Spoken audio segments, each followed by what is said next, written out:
Okay, this is Shae Veronica. There was an abrupt end to a murder case in Barbados because the one witness became a hostile witness. A hostile witness is someone that turns on the prosecution because the prosecution is there to win a case against a defendant.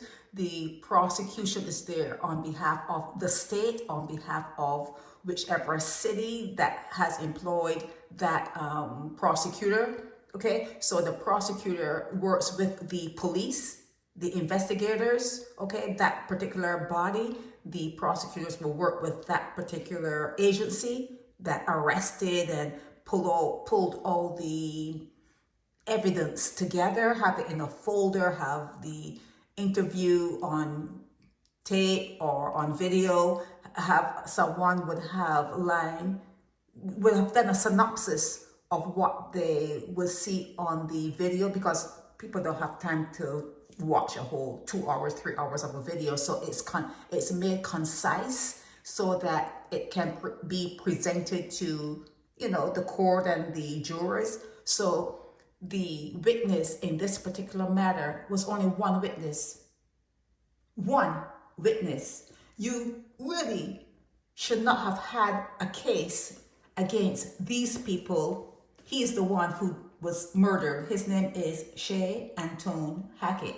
Okay, these are the ones who are accused of killing him. Adrian Ryan Jones and Jamal Omar Anthony Maynard.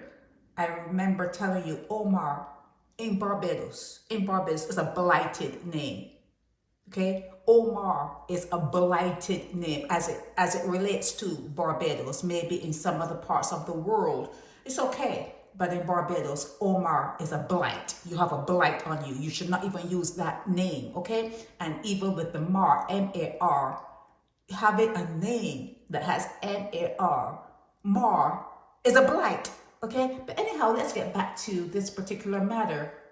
Now, the prosecutor brought a case with only one witness, and that witness became hostile. Well, if that witness is going against two alleged to be criminals, I will go rogue too, okay?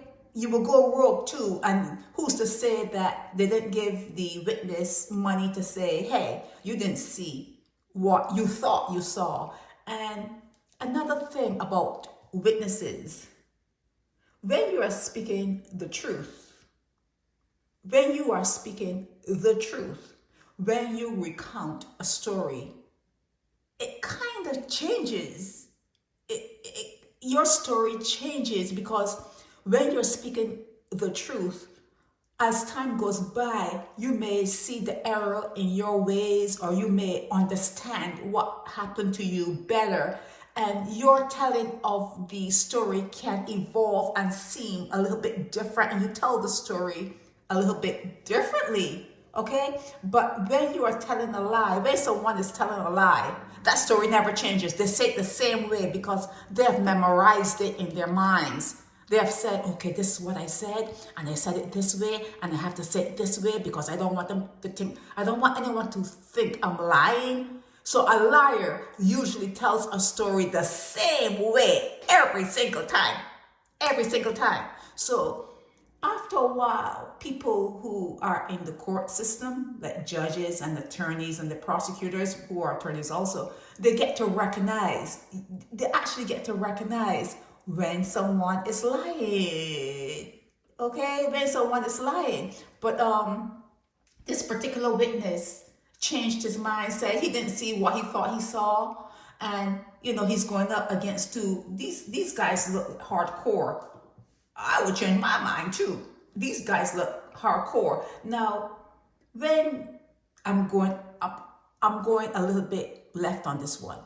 When someone has died, he's the one who died. Shae Hackett. He was 20 years old, okay? 20 years old, a young man. When someone dies, are all cases supposed to be brought to Try. I mean, let me say it a different way. Are you supposed to actually look for murderers in every single matter? I don't think so. I don't think so. What needs protection within communities are women and children. And if you are doing a good job protecting women and children, you wouldn't have to be pinning a murder on people. You wouldn't have to be looking for all these murderers. You wouldn't have to be looking for all the thieves and the fraudsters and whatever else comes out from your communities. If you are protecting women and children, your life wouldn't have to depend on a hostile witness. Your life, the closure for him. I'm sure the family of, what's his name, Shae. I'm sure they are looking for closure. But if you're protecting women and children, that closure would not need to be there, because this would not exist. They would have been protected as children. Their mothers would have been protected as a mother raising her children. And you wouldn't need protection from these people. You wouldn't need to be looking for who killed Shae. It would change. Life would take on a different flavor if you protected women and children. But let me go on. These people got off. There could be murderers. There could be.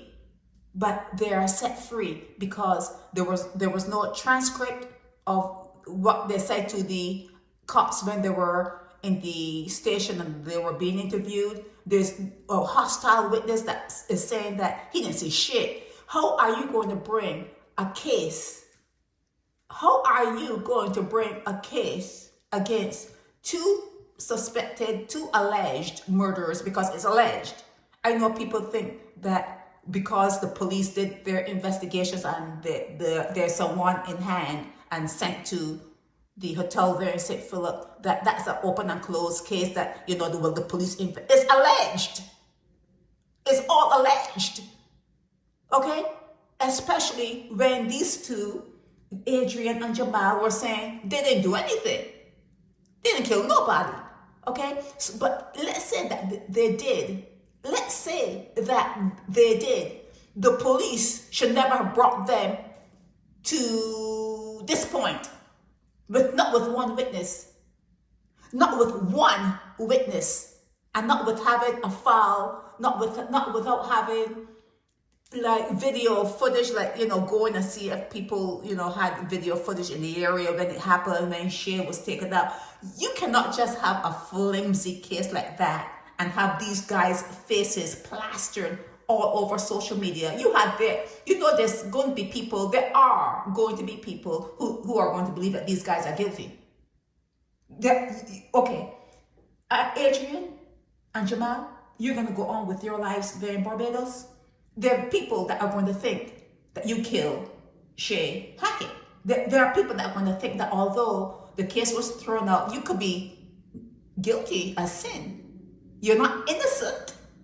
It's not as though you're innocent, but you may be innocent. You see? But people are going to believe you did it, especially if you have antecedents, especially if you've been before the court before and you're known to the police. People are going to believe you did it. But let's say you didn't do it. Your face was plastered all over social media. And you were accused of a crime. Accused. It was alleged. I don't think Barbadians understand what alleged means. And even sometimes people who are found guilty, they're innocent. A lot of people who are found guilty of a crime, sometimes the police just want to close the case. Sometimes they just want to pin it on that person because they don't like the color of the skin, especially here in America. Especially here, a lot of innocent people have gone to prison for crimes they didn't commit. So everything is alleged.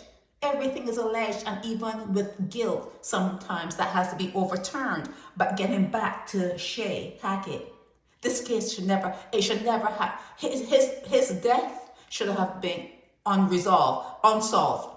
It should have been unsolved because you cannot hinge a whole case against two people on one person, because someone is going to get to that one person and pay them out or tell them it's best for you not to see what you think you saw. If I, as a blogger, am threatened, I am threatened daily, and I'm just repeating what is in your news, what is coming to me from people who live there, or what's in your news.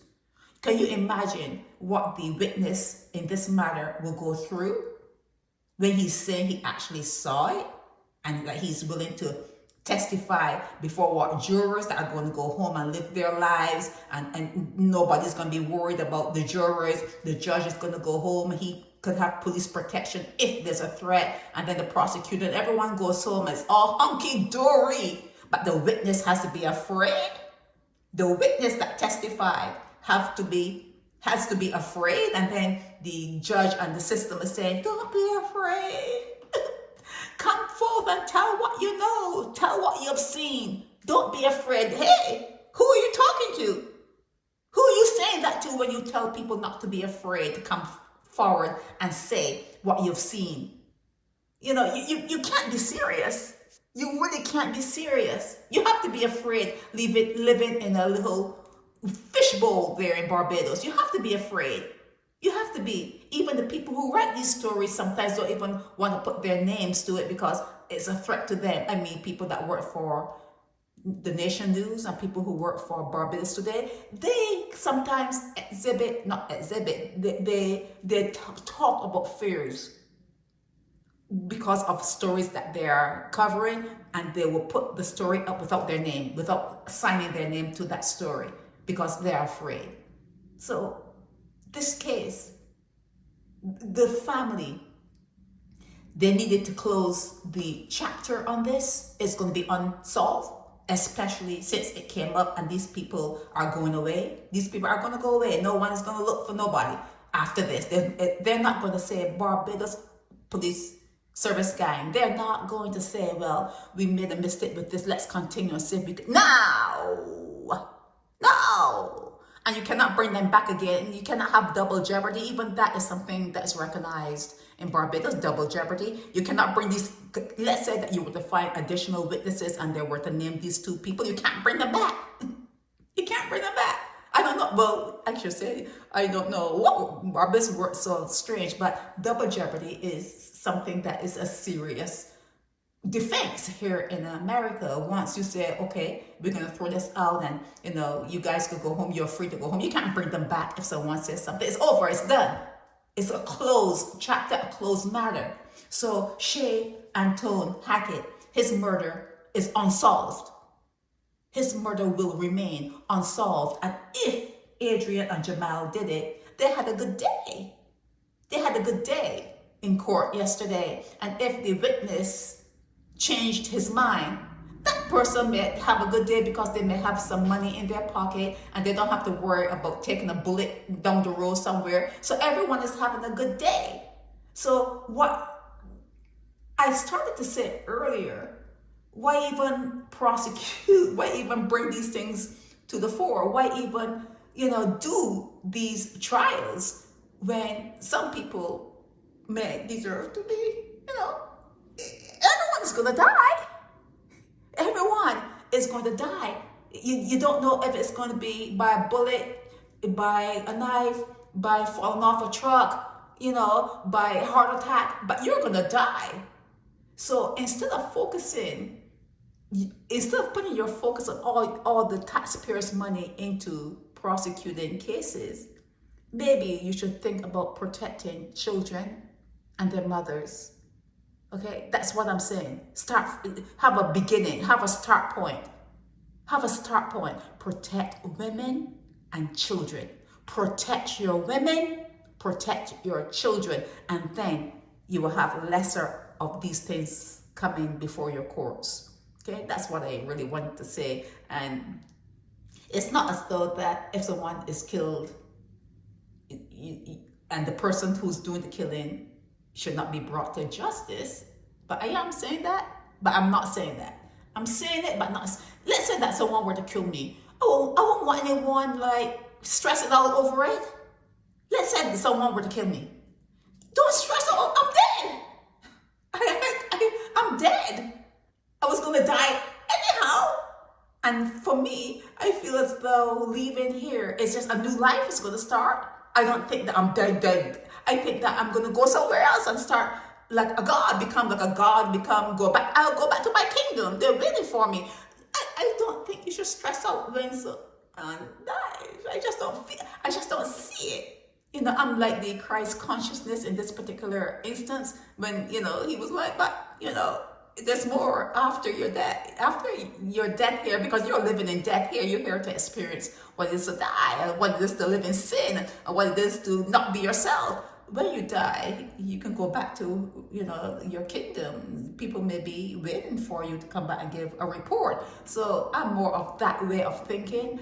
And I would not want anyone looking for the murderer, so I want to murder me. Don't look for the murderer. You got better things to do. You should have better things to do than to look for someone who, you know, put me down. You know, I'm gone. It could be a favor. I'm not going to be bothered. I'm not going to be bothered. I'm not going to be bothered. And I think that when you start to stop having fear associated with a birth, because it's like a birth, when you stop having that sort of fear, maybe you can put more energy at raising good, solid citizens. Okay, maybe you could put the energy to women and children, and you wouldn't have to worry so much about the death and all the mayhem and everything that comes along with it, because women and children they're not being protected. So maybe if you were to use your energy and the money from the taxpayers that way, your court system would not be clogged up and things would be a little better. Yeah, I think I'm done now, but I obviously I think differently, but yeah, these two guys went home, and he also went home. So, you know, no problem. Case closed. This is Shae Veronica.